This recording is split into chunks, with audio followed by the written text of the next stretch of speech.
Beginning to wonder what was more exceptional when Stephen Ross sat down with Joe Philbin across the table and said, "Oh, that's my man," after listening to the Joe, or was he more excited when he heard Mike McDaniel say things like that? Mike, how would you face your team after a small, short, hopefully losing streak? And he says something like that, and Stephen Ross says, "This is the guy. Get the contract." Hey, Garfunkel, get in here with the contracts. The time. Wake up with Defo, joined by Lubie. Welcome to the Defo Show.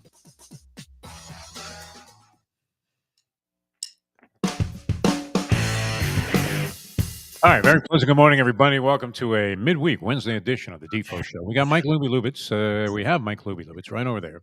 He's the handsome one here on the program, and the old Mark Hockman loaded potato here. We got bacon, we got cheese, we got everything thrown in there. Can you even fathom? I mean, I remember when I used to be able to eat like a whole pizza at one sitting and still be hungry, Louie. I don't know if, you had a ravenous appetite at one point in time. I saw you chow down. I mean, it was the way you ate that made it more sort of exaggerated. The seeming amount that you were consuming. That's because I've never eaten as much as you guys think I eat. I just wasn't the most polite, classy, elegant eater. You had certain OCD considerations. You had to examine everything, and then you would scrape off like a morsel of mayonnaise and then load it up with something else. I mean, and you dissected the ingredients. That was the thing, I guess, that sort of amazed people because everybody else was already chowing down, and you were still analyzing the stuff under an electron microscope before you actually reassembled everything and then ate it as is, which always amazed me. I was just reading an article about how Hollywood's gone double O in terms of Ozempic, and it's almost frightening how skinny people are getting. These were people that weren't necessarily obese or dealing with any kind of weight issues to begin with. And now they're just emaciated. They have that, I hate to say it, but, like prisoner of war type of look. And, I mean, it's sort of a frightening development because everybody is being super skinny back in, Lubie. Is that the way that everybody's going to? Yes. I don't know. I've never been a fan of super skinny. Super skinny. It's like almost sickly looking, isn't it? No? Never been a fan, but yes, everyone, I guess, envisions that. I don't know. Men envision their younger self, and women always want to be. I don't know. Like whatever. I have a weird. I can see both sides of Ozempic. Being around people who've used it, it worked for Shirley. She didn't need to lose a lot of weight, but she wanted to, well before the pregnancy. And her sister's lost a ton. Her sister had major weight issues that she had never had most of her life, but through college and after college and struggled to get rid of it. And Ozempic helped her a lot, and she did it healthy. She's exercising, she eats right. But she, I guess, with portion control struggled.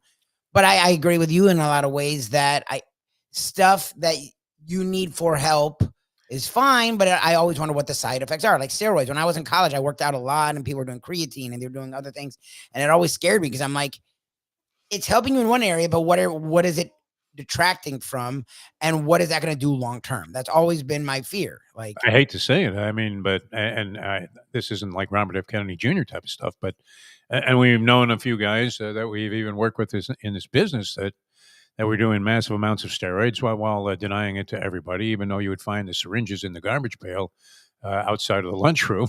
And sadly, they then subsequently, at very young ages, had serious health issues, cancer and things like that. You hate to see it. So you never know. I mean, it looks great at the time. Those kind of things scare me. They frighten me. But anything to help somebody get started and get on the right path, I guess, if it doesn't have overwhelming consequences, is fine. But in essence, you pretty much want to do everything on your own. No, I mean, if you can. I mean, some people they just can't do it. A little discipline, it's always good. A little bit of discipline. All right, so we have a lot to talk about here on the program and a lot to get to. Tony's going to join us. Tony Segreto. Ed Garcia's got to be just in absolute heaven right now, although his Michigan Wolverines lost to Ohio State. But right on the heels of this, I'll never forget how stunned I was when I found out in 1983. I guess it was 82. Yeah, 82 was when I first started covering Hurricane football. I got here in 1981. And of course, Schnelly was there, and he was establishing that, oh, we're going to put a fence around Dade County and declare this the state of Miami. We're like, what are you talking about, Howard? You're out of your mind. And sure enough, a year later, he wins a national championship. So that was great. But I was stunned that there was no basketball. I was thinking, okay, and this was one of my concerns when I first moved here, thinking I was going to get into sports news coverage, if you could call it that, which it was. And I left Los Angeles, where they had what? They had essentially two baseball teams. They had two football teams because the Raiders had moved there at the time and were playing there briefly as Al Davis built the league out of several fortunes to the point where Mark Davis has babes. Unbelievable. Not even questioning what kind of I would walk around with a Buster Brown haircut. The guy's got like cufflinks of babes. He looks like when Joe Willie walked into that AFC title game in 1968 and the two Swedish models were basically holding him up.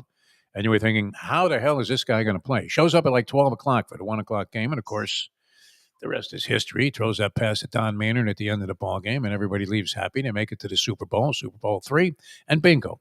They win that right here in the city of Miami. But one of my concerns was there wasn't enough to cover here. I didn't realize the extent of popularity of college football in the so-called, can we consider this the Deep South? Mike Lubie Lubitz, it's not really considered the Deep South, but it is, right? First thing I saw on the grocery shelves that reminded me where I was Deep South peanut butter. Is that still around, that brand, Deep South? Yeah, for sure. Or did they Deep Six it? What do you think? I've seen Deep South. Deep South? I've seen it. Yeah, I think it exists. I've seen it. Is it essentially true that peanut butter is peanut butter, or do you go by different brands? That would be a topic for debate there on Mayo's Let's Eat South Florida. Yeah. But I was stunned because I was thinking, well, what is there to cover here? And I figured right after the football season was over there in 1982, a transition right into basketball. That would be one of the things on the map. But we didn't have all these other sports then. We had nothing. We had the Miami Dolphins, no Heat. They came along in 1988. Yeah. The Marlins' first season was 1993. Yep. The Panthers' first season, I believe, was 93, 94, wasn't it? Did they both come along in the same? The next year, yeah. They came along, I guess, the next year or thereabouts. Okay. So there was nothing, and then I'm looking for the gym, saying, okay, so who's the basketball coach here?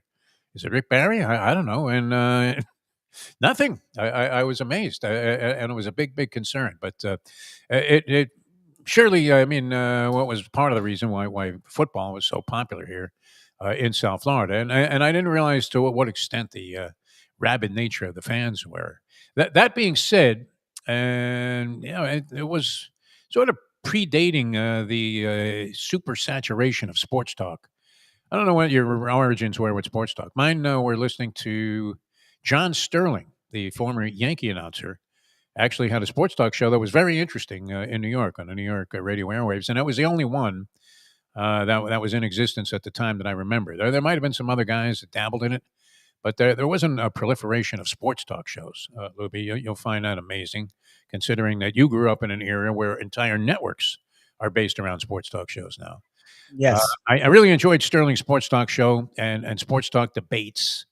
They weren't as just fabricated as they tend to be now, where you take any topic and you have one guy screaming on one end, and a whole Skip Bayless, Stephen A. Smith formula. One guy screaming about one thing, one guy screaming about the other. And even though you have to believe that whoever is taking the weaker position knows that his opinion is ridiculous. I could never do that. I don't know. I could always make both sides of any argument, but the sophist approach, and it may be important if you're doing sports talk. There were guys that no matter what the caller said, they felt they had to disagree with him, even if the caller had just called in to say that, hey, you're absolutely right, Lubie. whatever you just said about the Marlins organization, that is spot on. And you go, hey, what the hell are you talking about? What do you know? You know, there's a little bit of Hank Goldberg in there. He just like 100% agreed with everything he said. And sure enough, he would go away from it.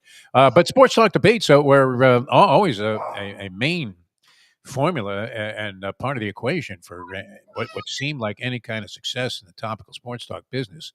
I remember when I started listening to this guy in LA whose name escapes me. He had a popular sports talk show, and this also predated all sports radio. And for like 3 summers in a row, he spent the entire program debating who was the better shortstop. This was right out of Marino or Montana here. Who's the better quarterback? Which, I mean, you could not have a more cliche debate than that. But he was debating the ridiculous. Who was the better shortstop? Now, this predates your baseball era, but you probably would actually know the answer to this. Often, I mean, not that there is one, because it's a matter of opinion, but I think anybody, 99 out of 100 people would say, if you were asking them who was the better shortstop at the time, Bill Russell of the LA Dodgers, nice player, as they would say. And that's a cliche I absolutely despise, Lubie. Yeah, he's a nice player. What does that mean? He sucks? He's average. He's a nice player. He hits 286. He doesn't make a lot of errors. Yes, I'm not going to. I mean, it's not like he's going to be Ozzie Smith out there on defense, but he's okay. He doesn't make a fundamental player. Good fundamental player. That was Bill Russell. Dave Concepcion was an exceptional shortstop. He was a better fielder. He was a better hitter. He was a better base runner. He was more aggressive. He was more of a catalyst in everything that happened for the Cincinnati Reds, and he was playing on the big red freaking machine. Come on. I mean, and he wasn't lost in there. So there was no debate about that. But when I came here, the debates were always over. Well, you had the classic one. Who's the better quarterback, Marino or Montana? That went on for years. Who is, by the way, Libby, in your opinion, Marino or Montana? Montana. I love Marino, and I always agreed. Marino had that talent around him and that coaching staff. I think he would have won as much as Montana won. But there's something to be said for the fact that Montana was willing to capitulate to a system, and from what we've heard, Marino was the system. So he didn't like to run the ball.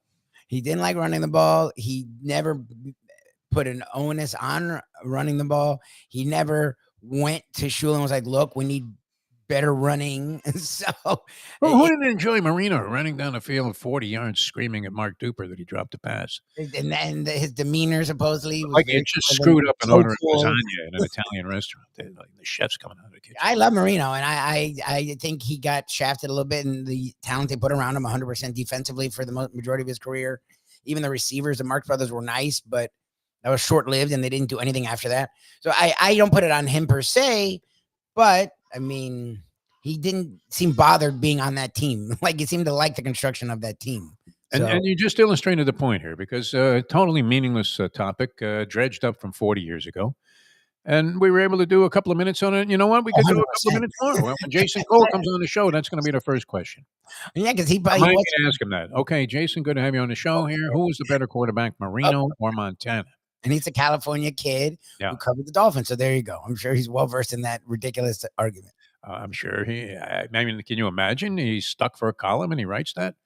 Well, you know what? If you really look at it overall. And the reason I bring this up is because when I arrived here, of course, it was a lot of college football debates, and most of those debates centered around who should be the national champion.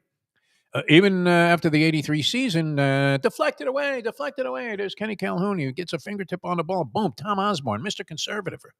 Who would have figured that he would go for 2 when Pat Tie-Dye goes for a tie in a bowl game while he's in a position to win the national championship? And that seemed so gutless, so lacking in courage to the people that did the voting that they said, bleep you, Pat Dye, you're out, they're in. Now, the Hurricanes had just beaten what was conceived to be, and you could make this debate, talk about sports talk debates. If you were debating what was the most loaded college football roster of all time, could it have been the 1983 Nebraska Cornhuskers? Yeah. Was Irving Fryer like an afterthought on that team? No, he was a star. It's one of the great rosters of all time, 100%, yeah. One of the great rosters of all time. I think you could just throw them in there, and not too many people are going to think that you're crazy. So, but we debated endlessly to the point where your face is turning red, screaming at people who should be the national champion. And the Canes, of course, catapulted themselves from number 5 with that victory. Everybody surpassed Pat Tie-Dye with his Auburn Tigers because the gutless wimp nature of going for the tie in that spot.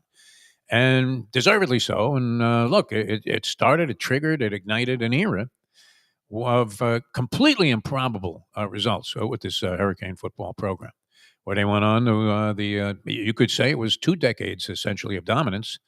You win a quarter of the national championships. I guess when you're looking at what happens, in recent times here, where you have just a handful of teams dominating, they kind of came out of nowhere also to do that as the program was on the threshold of the brink of extinction. So, but it was always great debating all this stuff, and the reason I bring this up is because what is more amazing in terms of having wide open, unanswerable, and no definitive solution to debating the college football playoff system and who belongs and who doesn't. Because what are you going to do here? Miami now, everybody's dancing in the streets here in South Florida because Miami got the 12th spot. But there's a big asterisk there. I mean, it's like, holy crap, what is Ford Frick going to do to diminish Roger Maris's great accomplishment? He's going to put an asterisk in the record book because every day somebody goes to the record book and goes, see, that's not the record. There's an asterisk. What kind of nonsense? That was another one. Should there be an asterisk? That's a great sports talk debate. That was very popular. 100%, yeah. Who gives a flying one if there's an asterisk in the record book? When have you ever picked up the baseball record book? Is there one? I know. Is there an actual book? I think there's different artifacts in the Hall of Fame. I don't know if there's an actual one book that has every. Well, you know what? There should be an asterisk there. Yeah, go bleep yourself. I'll give you an asterisk. Shove it right where the sun don't shine. So, what's the deal here, Lubie? That doesn't make them any cinch because two conference champions could get in there and eclipse them and knock them right out of the. Yes, well, Virginia wins. Virginia's definitely getting it. Virginia has the same record as UM and would be the AC champ. So Virginia would get in over Miami. BYU though is in there now, and they could lose.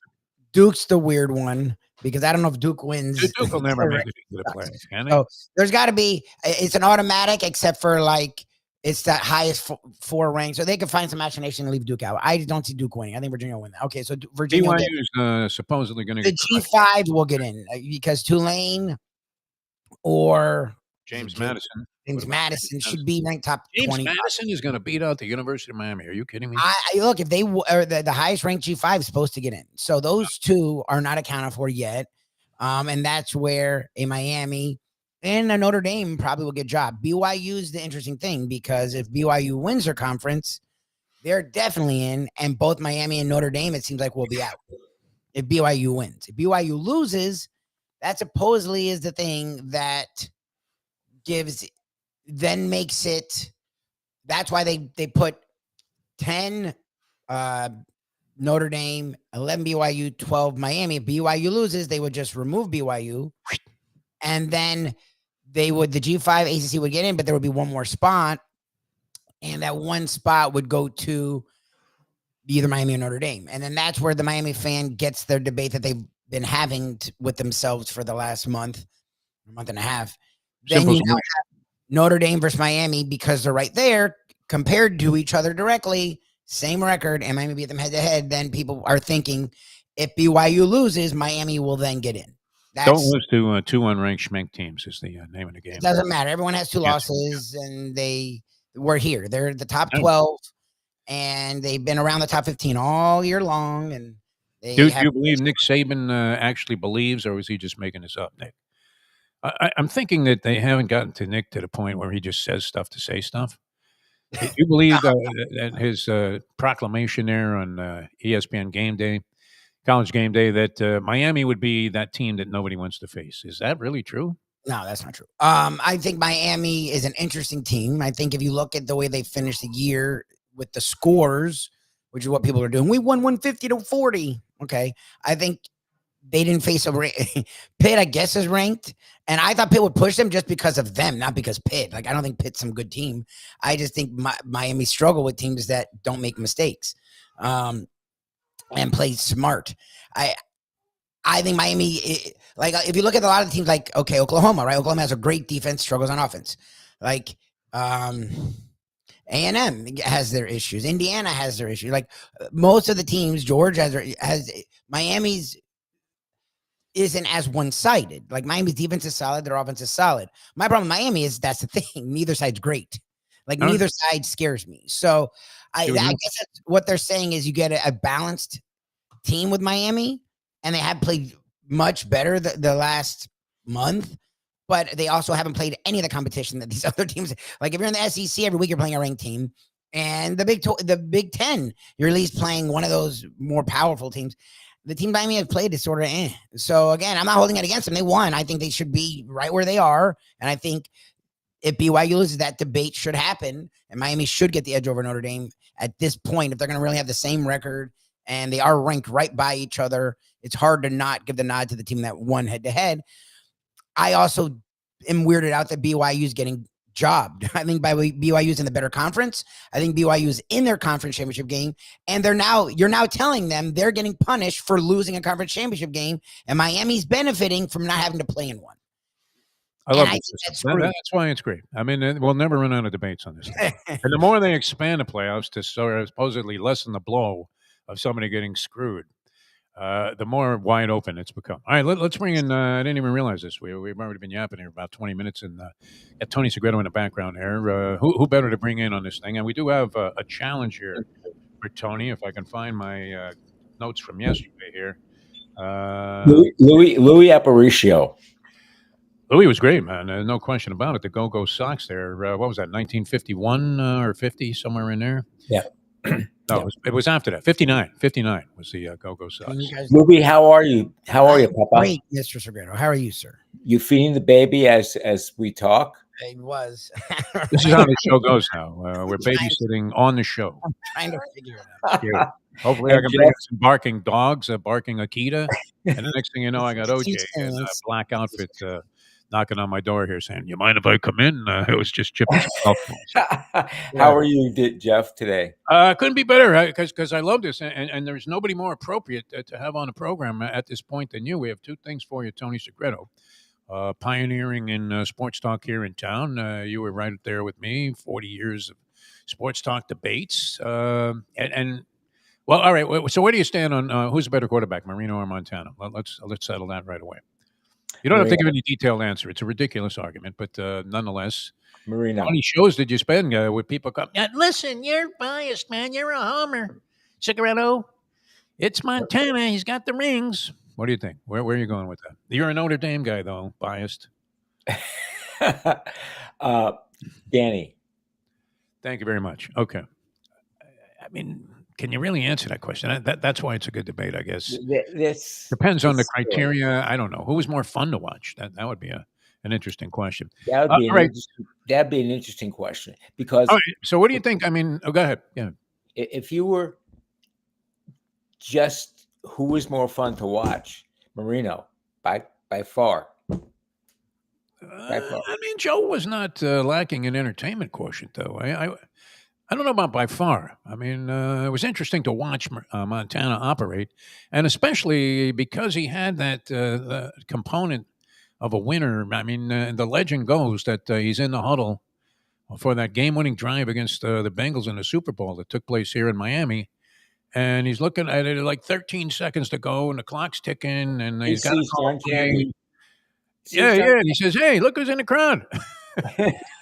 That's the stuff of which legends are made. There's no doubt. It's right up there with. I actually witnessed this personally with Joe Willie coming in through right by my souvenir stand from the Players Parking Lot for the '68 AFC title game, and everybody was looking around, going, "Hey, anybody seen Namath show up?"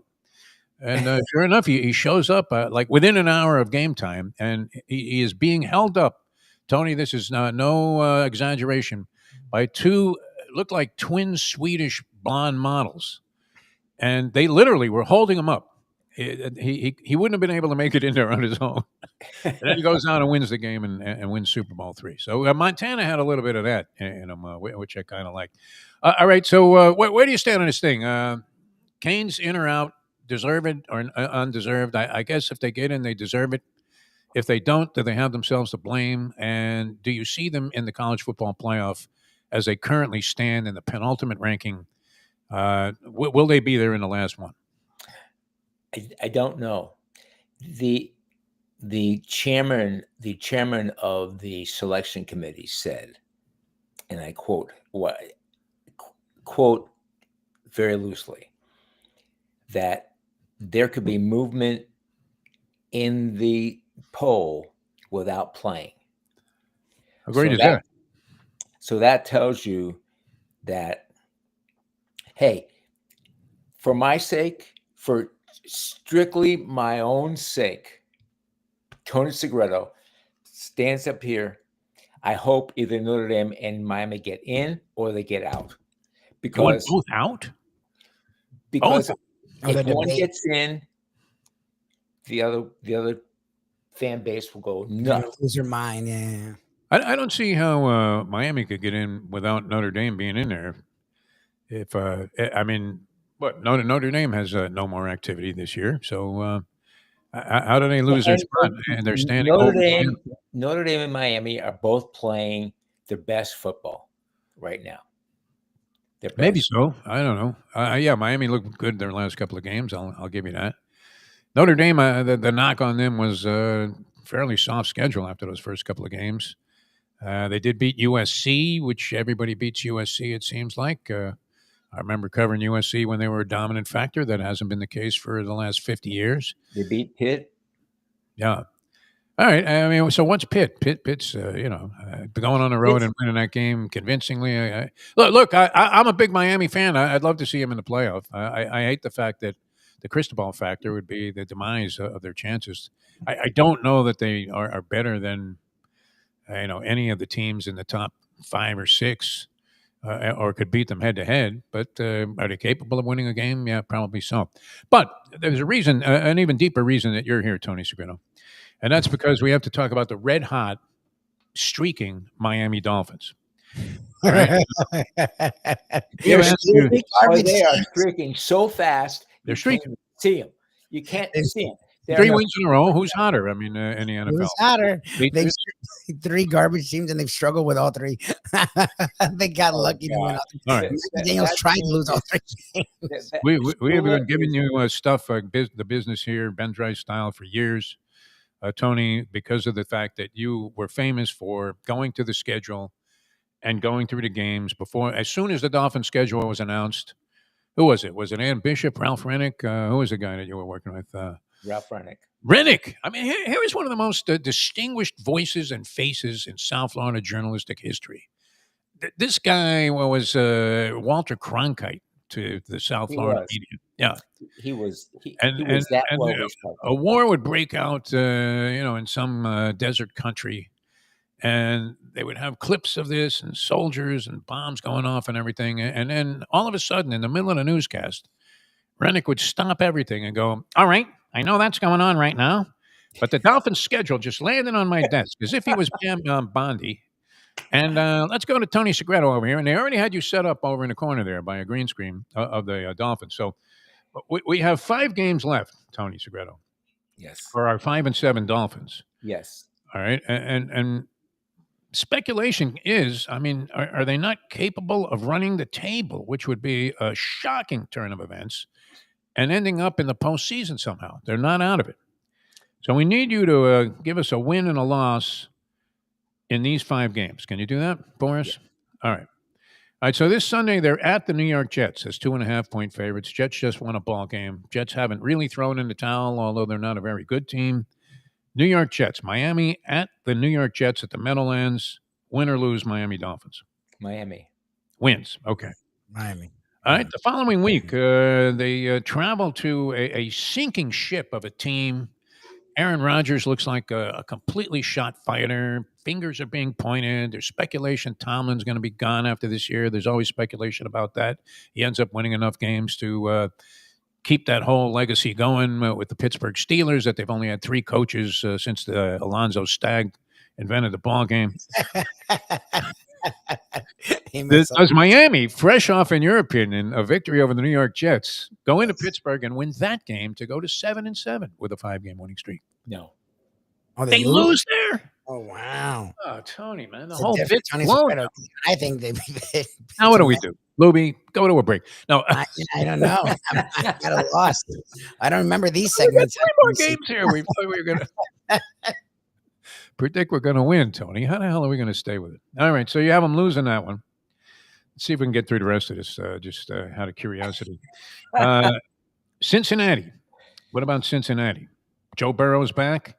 They would be coming off a loss, in your opinion, then, against Pittsburgh, and a very deflating one because it would be derailing this tremendous momentum that they had going. That's debate. Can they handle Cincinnati, what a lousy defense Cincinnati has? Yes. All right, so you got them 2-1. Tampa Bay presents a little bit more of a problem, although we don't exactly know what Tampa Bay is at this stage. They looked great early in the season, sort of came back to the pack, staggered their way to a victory last week. I think they won by 3 Baker points.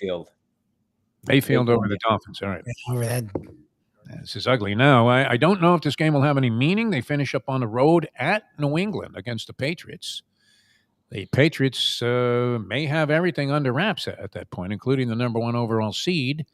It's possible. If that happens, then they're probably benching all of their starters. But if it doesn't happen, if the game has meaning, let's assume that the game is on the level here and isn't just a throw-in. Can they go to New England and beat the Patriots? No. Oh, shoot. All right, and there goes that. Lubie, what else can we talk about on the show? 2 and 3 down the stretch. Shula's rolling over. 2 and 3 down the stretch. Yeah, Shula's losing. He's not happy right now.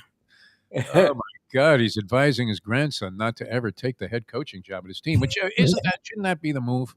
Oh yeah, for sure. Chris Shula becomes good. The Dolphins. He's really good. He's been in the game a long time. He's from the He's really good. But on defense, and he's doing a hell of a job with their defense. Why is his name more prominently mentioned? I don't know, but I'm hoping it's because the Dolphins are going to do something very interesting and go. It would be great to go full circle with. Wouldn't that be something, Lubie? Isn't that the move? You get rid of this schmuck. He's respected from what I know. I mean, I know he hasn't been to DC for long, but he's been there for a little bit, and he's been with the Rams for a while. And how is this not already in the works? You have access to the inner workings of these franchises, Tony. I mean, you know more than Garfunkel about this thing. Is there not a movement, some kind of conversation going on, being at least initiated, that Chris Shula should become the coach of the Miami Dolphins? Nothing, huh? Nothing, honey. Nothing. All right. I mean, you should be plugged into this, Tony.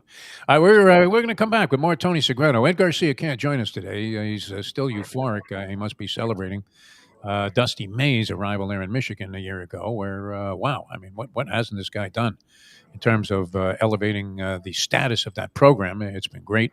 But we will tell you about Texas Roadhouse restaurants and a lot more when we come back with Tony Segreto in a moment. Now that. The time. I can't believe Tony hasn't going 2 and 3 down the stretch. All night long, I dreamt about this program. It's 8:35.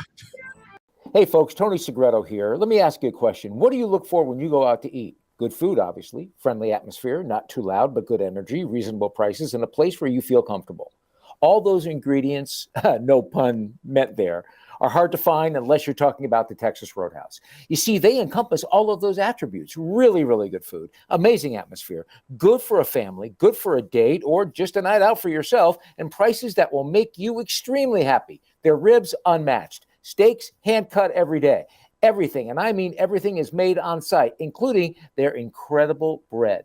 It's the one day, folks, that you can forget about low-carb diets. Trust me when I tell you, Texas Roadhouse, your restaurant, your destination when you say, where should we go and eat tonight? From the newly renovated sports bar to the beautiful bayside views captured at the Tiki Bar, Jimmy Johnson's Big Chill has it all. Located at mile marker 104, the Big Chill also offers waterfront dining while experiencing breathtaking sunset views of the Florida Keys. It's simply the hottest spot in the Keys to cool off. That's Jimmy Johnson's Big Chill at mile marker 104 in Key Largo. For more information, call today at 305-453-9066. Joe Bees. The bees collect the pollen, bring it to Joe, he packages it, and he gets it to you. It's simple, 100% natural, and it's good for you. There's only one place to get Joe Bees, and that's from me.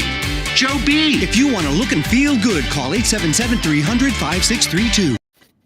What we gonna do right here is go back, way back into time.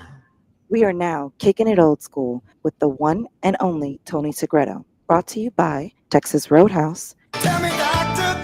All right, welcome to the show. We're going to be with They're having this major debate on ESPN right now about Miami or Notre Dame. Oh yeah. I've never heard Miami being so discussed, since they walked out of that steak fry at the Fiesta Bowl against Penn State on a national level, where everybody's been talking about Miami for the last several weeks and whether or not there's always some school. I mean, it just happens. This is our hometown team here, and a team naturally that we've all had very close ties to over the years. But I mean, there's always one team that's the sort of focus of who's getting possibly shafted. I mean, the argument is a solid one. Head-to-head competition should always be the number one criteria in tiebreaker. Now, if teams have the same record, which they do, if you're looking at a team that played a very soft schedule but eked out on opening day, 4-point win, whatever that was, over Notre Dame, with Notre Dame coming on, if they play another 5 minutes, Notre Dame wins the game. Cristobal is trembling on the sidelines there. The Cristobal factor always comes in with you. It was a huge factor, I think, in that game. I watched a little bit. That was being replayed just the other day when I was flipping channels, and the Canes are in command in that ballgame, only to be victimized by the Cristobal factor rearing its ugly head, where he goes away from what's working, of course, and allows the other team to get back into the ballgame. That being said, I mean, what was interesting also, there was a big debate about whether or not the Lane Kiffin departure and the fact that he was saying he was going to take whatever coaches were going to leave with him and players, they were going like right now. I don't know if any of that actually transpired, but supposedly that was the mandate that he had, that if you're coming with me, you come with me now, because these guys jobbed me and wouldn't let me finish out the season. But supposedly that was going to be a consideration as to whether Ole Miss even got into the postseason, and they actually went up in the rankings. Yeah. As a result of that. All right, so that's another one of those great sports talk debates. Where do you stand on the whole Lane Kiffin thing? I took exception with the idea that he's being painted as such a rat, because it's just a byproduct of the way the system is designed. There's no good way to do this. The system is designed this way, and we either take it or leave it. Because, first of all, if LSU wanted him that bad, they would have said, okay, we'll announce it after the season, plain and simple. Well, they did offer him the chance to stay there. It was Ole Miss that said, hey, that ain't happening. So LSU, interestingly, and you talk about just capitulating to whatever leverage this guy had with Jimmy Sexton, they're going to pay him the bonuses that he would have been due if he was still at Ole Miss. Yes. Or his post. I mean, they're giving the guy $90 million. I mean, this was another one. I remember when Kevin Brown signed what at the time was like a ridiculous deal. Oh, my God. He left the Marlins with San Diego, and then he insisted that he also get use of the team's private jet. It's kind of like looking at what happened with Juan Soto, where the deal breaker was between the Mets and the Yankees, use of a family suite at Yankee games. And you're thinking, geez, I mean, with $750 million, could you buy a suite, buy a couple of tickets? No. And Lane Kiffin's deal also includes, I guess, 60 hours of private jet time that he's desperately going to need. It's just ridiculous. It's just ridiculous. All right, but I mean, what do you make of the moral, the ethical aspect of it? I mean, are you on the bandwagon that Kiffin is a jerk for doing what he did, or that unfortunately, because of the fact that you have these key days, as Lubie's been pointing out, where with a national letter of intent, if there is such a thing anymore, or commitment day, early one is today, and then and the morning. Yeah, what's the guy going to do? I mean, it's not his fault that this is the system. What's he supposed to do? How do you leave gracefully under these circumstances? You don't. Yeah, you just don't. You can't leave gracefully anywhere without causing problems. He was run off the road, but allegedly by a fan. That whole thing was handled as poorly as possible. Right up there with the Nick Saban Alabama deal. Oh yeah, Although, and as much as I despise Saban and root for his demise, in terms of I uh, like him on but TV. you do. Well, he was a big advocate, and I don't know if he's succumbed to what you have to do to be successful today, and just say things whether you mean them or not. But he considered Miami to be a big danger. I mean, what kind of handicapper is Nick Saban? He said that they were the Florida State of this year, where at the end of every season, you used to say after Florida State had no chance to win a national championship, well, who would want to play them right now? Not us. And you could make that debate. I don't know. Do you think Nick Saban really believes that Miami is a danger and a possible threat to win it all if they get a chance? Does he Yes, believe that in your heart of hearts? So yes, he does? All right. yes. I All right. believe it. You know, if that Miami Notre Dame debate is just there's a guy at my gym. He is giving me. Comes in with a paper. He's literally armed with information. He says to me, "This is why the Miami Hurricanes get in." I said, "Why are you telling me this?" Talk to Why- Condoleezza Rice. Well, I know you're a Notre Dame guy. I said, my son, all my money is there. Yeah. All But the I money. think you built a hecked athletic center, though, with some of your sponsors. I mean, you're sort Yeah. of a Yeah. UM guy in many ways. I think of you as a UM guy before Notre Dame. Not I a Notre understand Dame your affection for Notre So, Dame. so my wife says that we're watching the college football playoff. You Big actually Apple. watch when they unveil, like, Oh, who yeah. is in? Yeah. Yeah. Like even these preliminary rounds. Yes.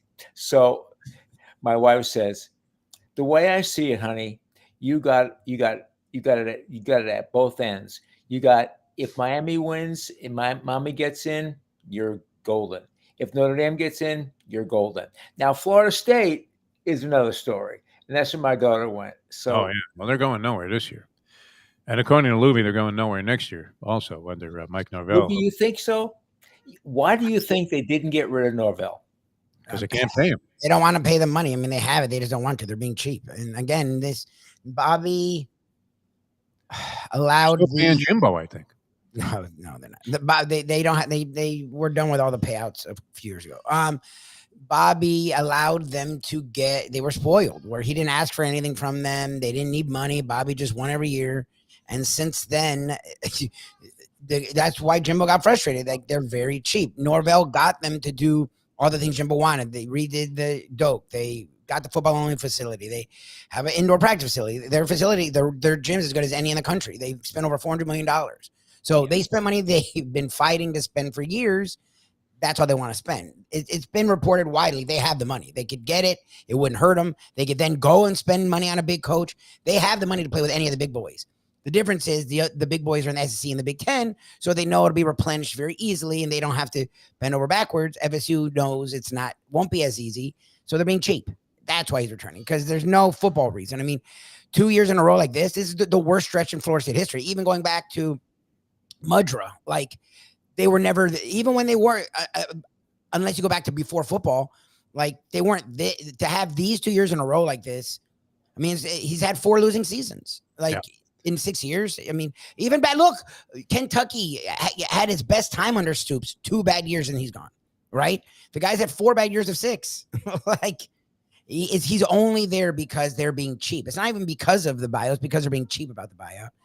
And yes, I get it. A lot of guys re-signed and extending, blah blah blah. You can always find coaches. Like, The we pressure. don't always know the great coaches out there. So, like, if you go and grab a coordinator from Georgia or from Alabama, who's to say he's not going to become great? Like, that, to me, that's never an excuse. Like, when things are proven to be this, it's 2 years in a row of this. They've regressed every game for 2 straight years. You know what he is. You know what he's going to be. Like, it's the same thing with the Dolphins. Yeah, the Dolphins eked out 3 wins. Come on, they played garbage teams, and their coach did everything he could to lose the games. The other teams were worse. Like, if the other teams were like, really, McDaniel, they would have won those games because they were just as stupid as the Dolphins. So that's why the Dolphins won those games. Like, to me, I get turnover over and over again isn't good. But I also, being a Dolphin fan and seeing Sperano and Philbin and Gase and McDaniel all get extra years, like just sticking with failures isn't good either.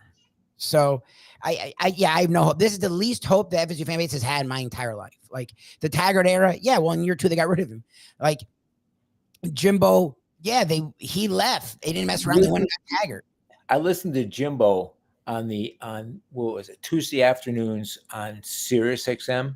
Yeah, he Oh, does he has his own show now. No, he does it No, with no. ACC Network. He does a lot with ACC Network. He's pretty good. He's good at breaking down the game, and he wants to be FSU's coach again. He hasn't even hit it. I wouldn't go near him. Like the way he left, and he wasn't Can't go home good again, at my it. friend. Stay Elko away. coaching with his players. These are literally Jimbo players, and he was winning 7-8 games, and Elko was going to be a top 4 seed in the playoffs, or top 7 seed. Like Jimbo, whatever, if it's a divorce, like our buddy Ken says, whatever it is, after that championship, there was a precipitous downfall of his coaching abilities, and he has not regained it. So, like, I wouldn't go near him. I don't know. It's just I'm very blah about the whole thing because I look at all these other programs at least taking chances. I'd rather you take chances than just stand pat with failure. Like that's just the worst thing you could do. This does seem to be on an ugly downward spiral. Yes. Yes. We got to run actually. We got is Jason Cole going to join us here? Jason Cole coming up in just a sec. We're going to talk a little NFL football. And did you get out to Texas Roadhouse by any chance? I just had an article here, and I was hoping to run this by Ed Garcia. Almost forgot about it, but it's in the New York Post today in the news section. And I don't know if you can see that, but it says a nutty RX for memory. Peanuts aid brain health. Peanuts. It says. Peanuts. Well, I mean, what's featured at Texas Roadhouse? They put those peanuts out there. Peanuts out. And you could leave there smarter than when you walked in. I want to go take a smart peanut. It's supposedly good for a lot of things. Eating a couple of portions of peanuts, especially in older people, Tony. So we're gonna have to get out to the Roadhouse there. Who are those older people?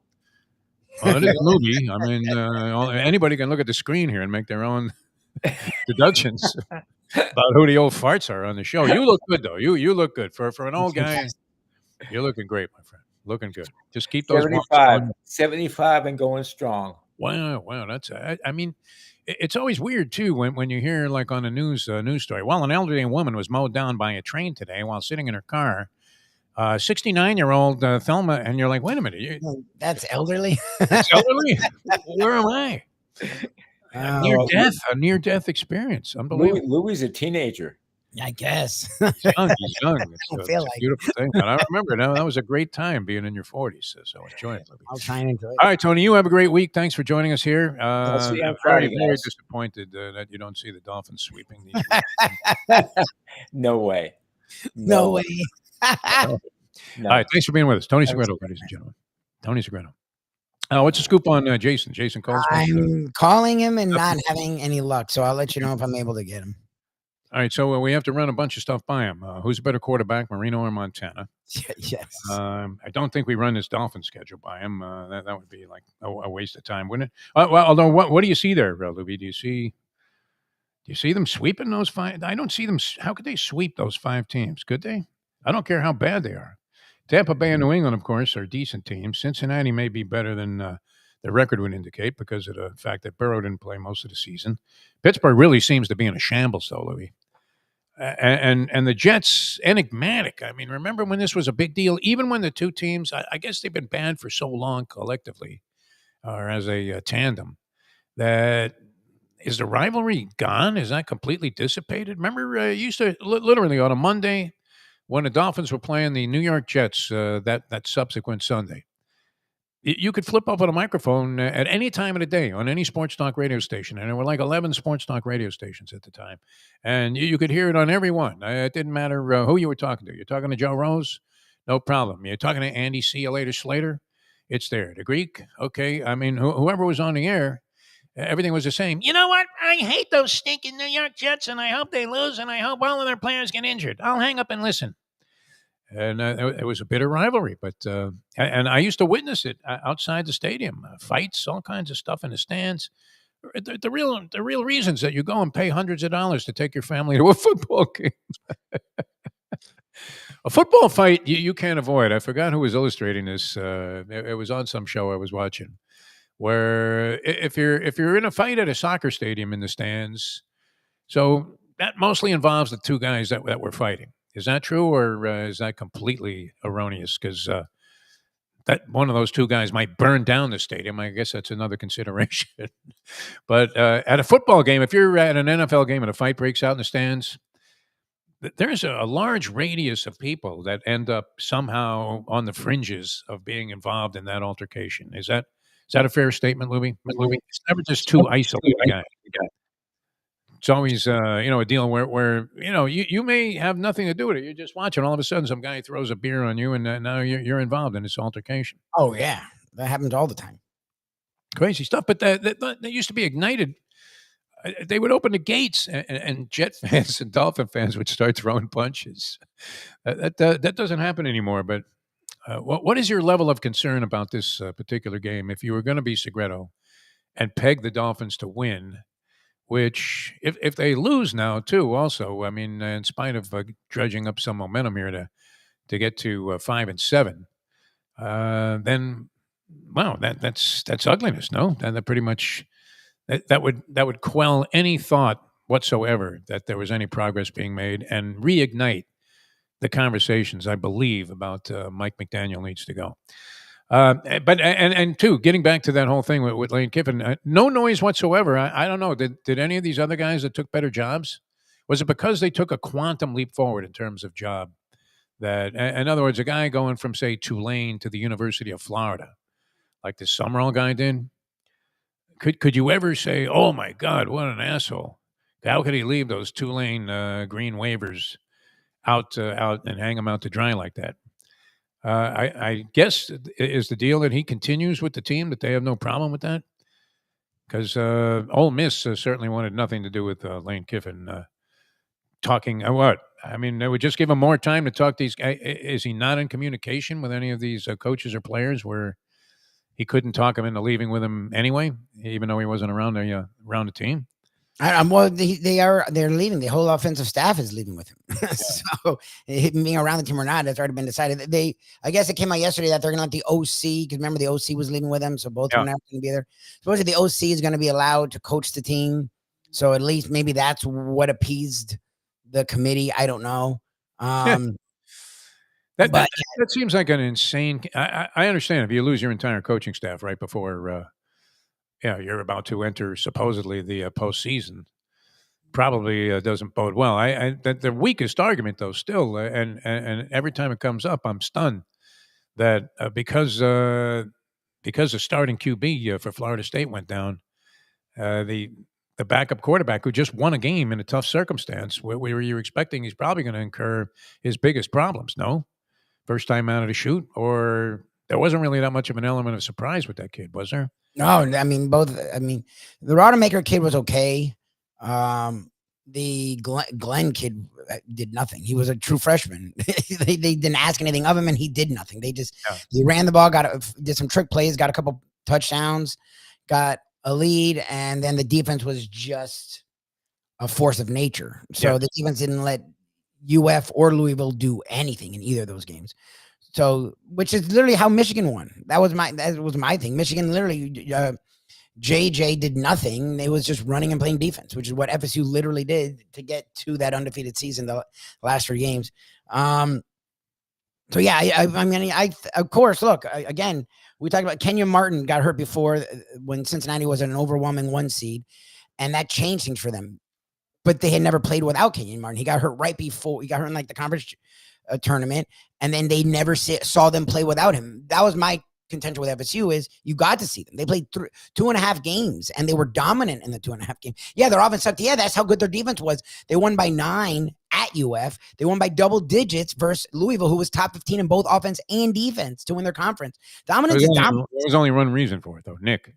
Yeah. Well, he was another reason to despise Nick Saban, that he weaseled his way into influencing the committee Would there be a natural tendency to take an SEC-based Alabama Crimson Tide over the Florida State Seminoles? The Seminoles don't have enough of a brand. I mean, it's certainly not of the same stature around the country and maybe around the world as Alabama would be, but it's not like they're a program that doesn't have its share of distinction and distinctions as a national champion and having been led to that position by a legendary Bear Bryant type of coach.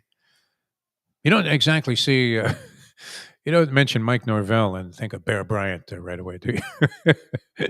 I don't think so. And we like the guy. That's the funny part. He's a good guy. I actually think he's a good coach. He did really good things with Memphis. He did some things with FSU. Again, they had a consistent climb, this climb thing he loves, for 4 straight years.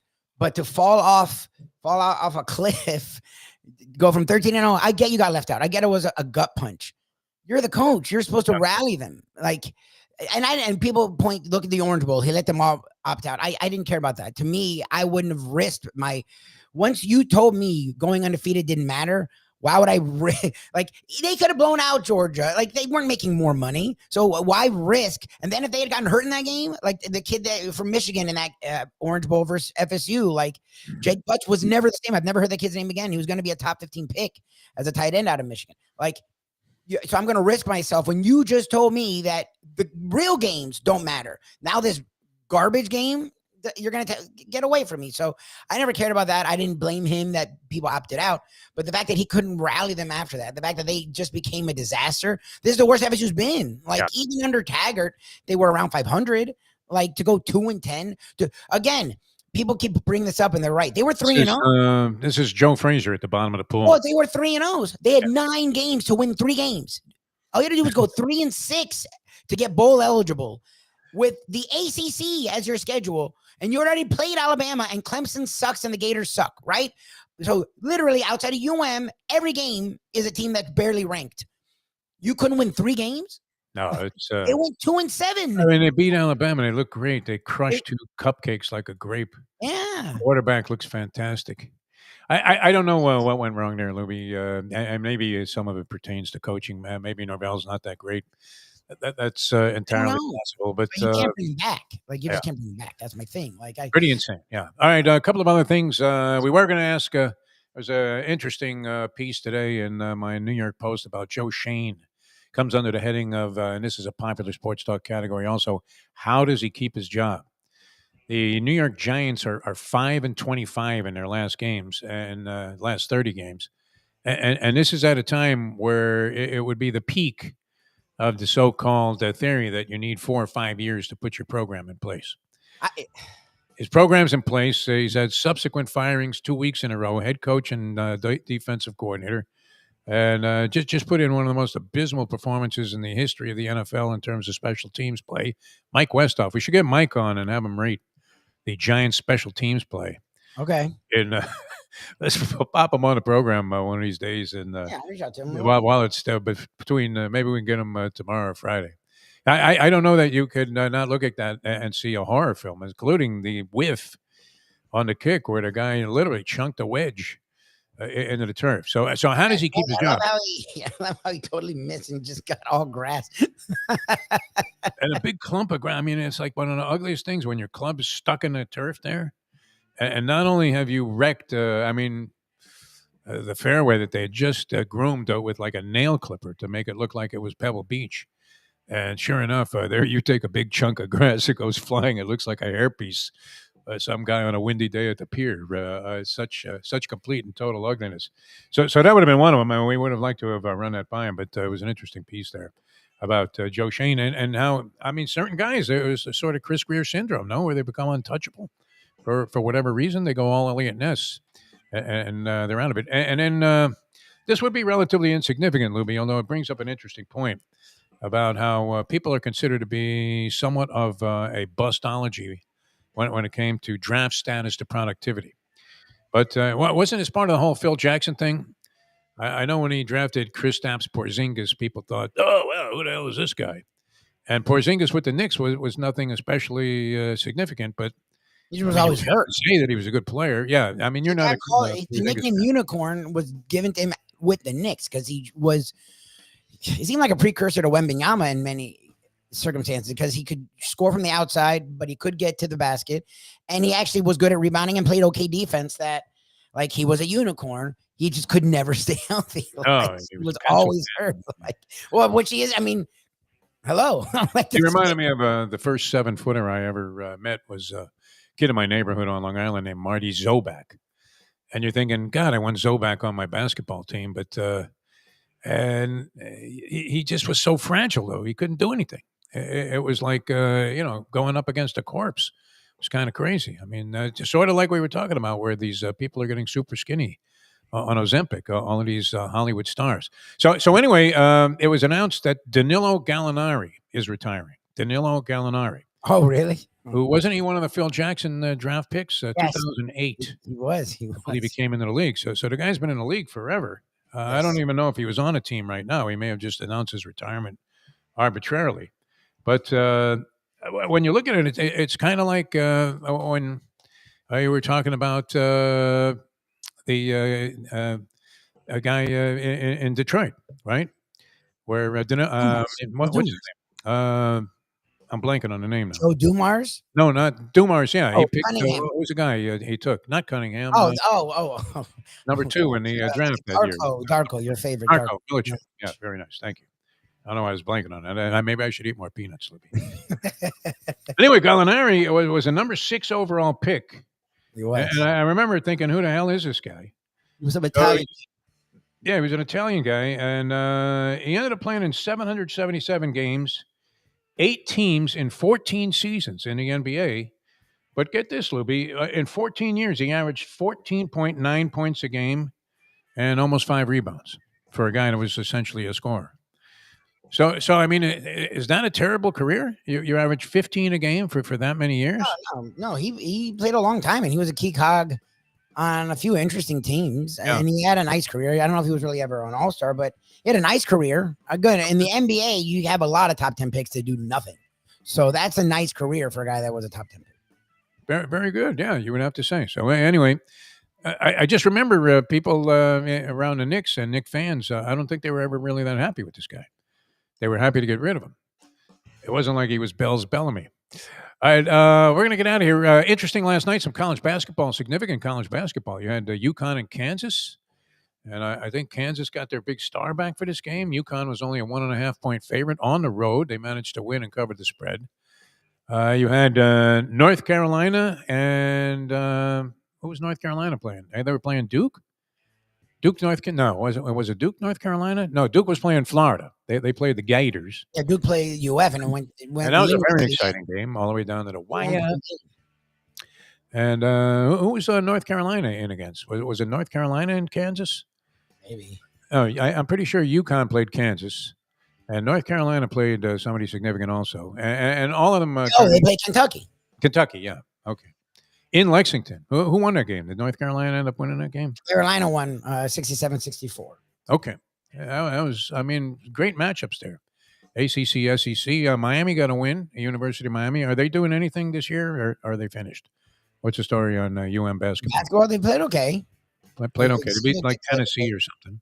They played okay. Look, FSU started out with this new coach looking really strong, and the last 2 games they've gotten annihilated by teams they were favored over. So at least their new coach isn't doing that. Like, they found a way to win. Was it Tennessee or did Syracuse play Tennessee? I think Syracuse pulled off a big upset last night. SEC, ACC tournament. 62-60. Ranked Tennessee and an unranked. Nice. Is that still called the Carrier Dome, or did the AC people pull out? I'm not sure. It might be called something else. It was Archibald Stadium, the coldest effing place that you could ever sit and watch. I remember watching a Syracuse-Penn State game. Syracuse had nothing.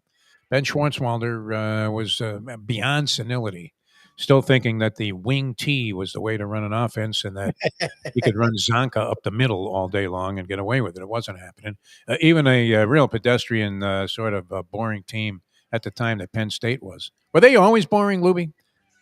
Yeah, that was always. You would say this to O.J. McDuffie, but by and large, would you have to say, if you've been watching Penn State football over the last, 50, 60 years that I've been watching this stuff, boring, no? Completely boring. Yeah. Right? Even a year with Kerry Collins when they had a really good team, I think they went undefeated. Kajana Carter, who I used to see all the time down here. Yeah. Like I remember them throwing it. It was Kyle Brady. I felt like it was a lot of run. They always linebacker you is what they were. They weren't like, and they were big white linebackers, prototype. I mean, you're thinking, how many replicas of Ray Nitschke and Butkus can these guys do? Yeah, like big white guys. Like that was always. I mean, eventually they went to the LeVar Arringtons, and now you've seen Micah Parsons and some of these other really talented guys. But like in the '80s, '90s, they were linebacker you, and they would always have like the white guy. What's up with your man Abdul Carter? By the way, he was. I don't know. Is he good? I know he was great at Penn State. I haven't heard his name at all. He's getting all these disciplinary things. He's like, oh really? I haven't heard him. I was wondering what the hell happened to him. I thought he was gonna be a monster. Looks like Donald Trump. All right, that was interesting too. As Rubio was heaping praise, and they had gone around the table yesterday, and everybody's just sleeping, whatever. Literally, they're salivating over this guy, and Rubio's at his demonstrative of a peak, talking about this man's greatness, and he's out cold, sleeping. The Sleepy Joe name is amazing now, actually, because Joe never fell asleep. Like that was what I always thought was weird about that. I'm like, look, he talks slow, he's old, fine, but he never fell asleep. He was awake. You saw him riding bikes. Like he was always involved. Yeah. Every time Trump does something now, every time standing up, leaning, sitting down, he's asleep every time. Like he falls asleep every time. While they're, doing this massive stroke job. Like what? The one I love the one. There was no hurricanes. I kept them away. Even though there was. Thank Wasn't you. Wasn't he going to shoot a spear into the eye of the hurricane? And maybe. I'm confused because I thought the Democrats were the one that had the weather machine. So I didn't know that Trump stole it, and now Trump has the weather machine. What a show. Where is there more incompetence, around that table or on this particular show? Oh, I don't know. All right, we're gonna come. We're gonna come your way tomorrow. We'll have the trivia challenge, I believe, as part of it. Yes. Sorry about Jason Cole today. Grant Long also scheduled to join us to talk about the phenomenon right now that is the Detroit Pistons. So we'll see you tomorrow with that, and Friday the professor, the big board, some college playoff prognostications as interesting games, no matter what. I mean, if you're a college football fan. A lot of good stuff coming up over the weekend here. And then, of course, the angst of who's in and who's out, Lubie. Think about that. Our show for Monday's already made in the shade. All right, we will see you tomorrow. Thanks for tuning in. For Mike Lubie Lubitz, little Luca Panici Lubitz, who seemed to settle down after... passed out halfway through the show. Scratches at the gate there. Outrider came and got him and said, here you go. Like Secretariat, just cool and calm and again. We'll see you tomorrow as we leave you on that. The time 9:09. Let's go to eat a damn snack. Look what they done to my show.